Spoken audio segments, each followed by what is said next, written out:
નમસ્કાર મિત્રો, તો ઘણા લોકો મને પૂછે છે કે ઘૂંટણનો દુખાવો અચાનક ચાલુ થઈ જાય છે, પણ હકીકતમાં આપણો ઘૂંટણ આપને મહિનાઓથી ને ક્યારેક વર્ષોથી સંકેત આપતું હોય છે કે ઘૂંટણમાં કંઈક ઇશ્યુ છે. પણ સમસ્યા એ છે કે આપણે ક્યારેક એ સંકેતો ઓળખતા નથી અથવા તો જાણતા હોવા છતાં આપણે ઇગ્નોર કરીએ છીએ. તો આજે આ વિડીયોમાં હું તમને એવા 5 વોર્નિંગ સાઇન વિશે વાત કરીશ જે તમારા ઘૂંટણના ઘસારાની શરૂઆતના લક્ષણો છે, જેથી કરીને તમને વહેલી તકે ખબર પડે કે ઘસારો ચાલુ થયો છે અને એનો ઈલાજ પણ વહેલી તકે થાય અને તમે ઓપરેશનથી બચી શકો. તો સાઇન નંબર 1 છે કે ચેર ઉપરથી ઊભા થવું મુશ્કેલ લાગે.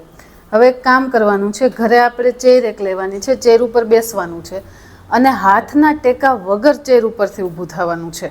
જો આ દરમિયાન તમને ઘૂંટણમાં દુખાવો થાય, ઘૂંટણ ભારે લાગે અથવા તો વારંવાર તમારા હાથનો સહારો લેવો પડે તો આ તમને શરૂઆતનો સંકેત હોઈ શકે છે કે ઘૂંટણ નબળો પડે છે. હવે બીજી સાઇન છે સીડી ચડવી.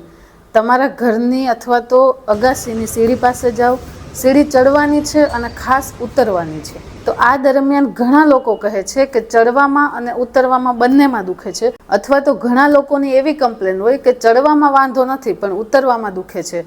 જો તમારી સાથે પણ આવું થાય છે તો ધ્યાન આપવાની જરૂર છે. ત્રીજી સાઇન છે હાફ સ્ક્વોટ ટેસ્ટ, એટલે કે આપણે ઉઠક બેઠક કરવાની છે પણ પૂરી ઉઠક બેઠક નથી કરવાની. અહીં તમને વિડીયોમાં જેટલું બતાવીએ છીએ એટલું નીચે જવાનું છે અને ઊભું થવાનું છે.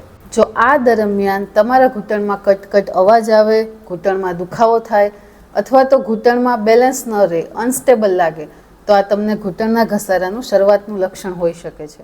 હવે sign number 4, single leg balance, એટલે કે હવે આપણે આમાં એક પગ પર 10 સેકન્ડ સુધી ઊભા રહેવાનું છે. જો આ ટેસ્ટ કરતી વખતે તમને બેલેન્સમાં મુશ્કેલી લાગે તો ઘણીવાર હિપ જોઈન્ટ અથવા તો ઘૂંટણમાં કોઈ સમસ્યા હોઈ શકે છે. એટલે ઘણા લોકો વિચારે છે કે માત્ર સ્ટ્રેન્થ મહત્વની છે, પણ બેલેન્સ પણ એટલું જ મહત્વનું છે. હવે સાઇન નંબર 5, મોર્નિંગ સ્ટીફનેસ. આપણે જ્યારે સવારમાં ઉઠીએ છીએ ત્યારે ઉઠતા વેત જ આપણે ચાલવાની ટ્રાય કરીએ તો આપણે ઘૂંટણ જકડાયેલા લાગે છે અને થોડું ચાલી લો અથવા તો અડધી કલાક 1 કલાક થઈ જાય પછી ઘૂંટણ નોર્મલ થઈ જાય છે. ઘણા દર્દીઓ ઘૂંટણના દુખાવા પહેલા આવી ફરિયાદ કરે છે, પણ ઘણા દર્દીઓ આને ઇગ્નોર પણ કરી દે છે. તો આ 5 સાઇન હતા કે જેનાથી તમને ખ્યાલ આવી શકે કે હજી તમારા ઘૂંટણમાં ઘસારાની શરૂઆત થઈ છે અને તમે આનાથી બચી શકો છો. હવે એક ખાસ વાત કે જો તમે આ ટેસ્ટમાં ફેલ થાવ તો એ ચોક્કસપણે નથી કે તમારા નીમાં પ્રોબ્લેમ જ છે, પણ એક સિગ્નલ જરૂર છે કે તમારા ઘૂંટણ ઉપર તમારે ધ્યાન આપવાની જરૂર છે. તો મિત્રો, આપણે જે ઉપર સંકેતોની વાત કરી એ સંકેતોમાંથી તમને બી કોઈ લક્ષણ હોય તો એને ઉંમરનું કારણ માનીને ઇગ્નોર નહીં કરશો. આપણું શરીર હંમેશા આપણને સમસ્યા મોટી થાય એ પહેલા સંકેતો આપે છે. અને જો આ વિડીયો ઉપયોગી લાગે તો આગળ શેર કરો અને ચેનલ સબસ્ક્રાઈબ કરો. જય હિન્દ.